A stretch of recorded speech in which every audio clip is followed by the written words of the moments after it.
I'm Wills Elliman with Newmark Knight Frank. Today we're interviewing Bill Provine, CEO of the Delaware Innovation Space, a truly great Delaware story.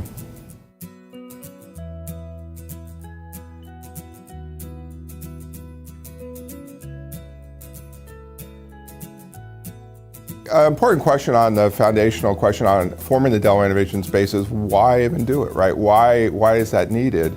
You know, what is the strengths of what we do that can help entrepreneurs? And if you really look at that, you look back at the 200-year legacy experience within Delaware and the companies that have been created. I'll mention a few right up front, but DuPont clearly back in 1802, right? A French entrepreneur coming and landing on the banks of the Brandywine, creating gunpowder, and now a huge number of product lines well beyond that, to Gore, right? And Gore-Tex that came out of, Bill Gore was a scientist at DuPont who found playing with those materials was an intriguing proposition. Actually, PTFE was a DuPont material that started the framework for Gore-Tex, the first product lines of Gore, and helped create and stimulate the formation of that company, to Frank Martinez, who left DuPont as a glassblower, who, on his part-time, DuPont gave him the authority to build the first gas chromatograph. It's basically a gas separation, chemical separation device that's prevalent in almost every laboratory that's out there in that sector.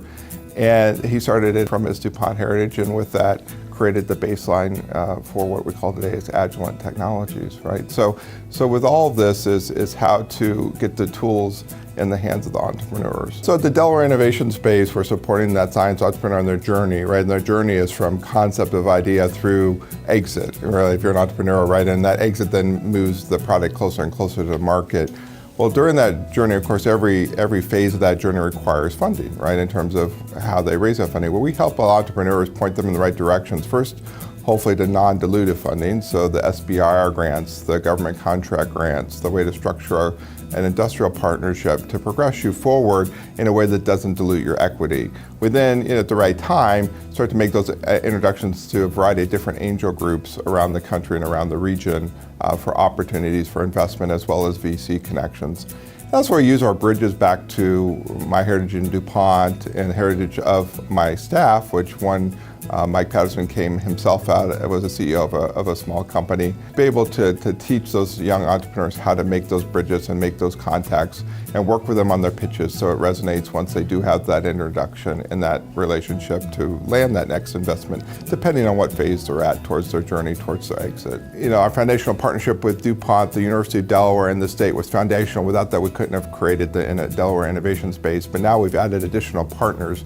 One of those being the EDA. We applied for an innovation grant, a capital improvement grant with the U.S. Department of Commerce and the Economic Development Agency within that. And we were successful in terms of, with that application, to get a $3 million cost share grant, meaning they bring forward $3 million, we bring $3 million from our other partners.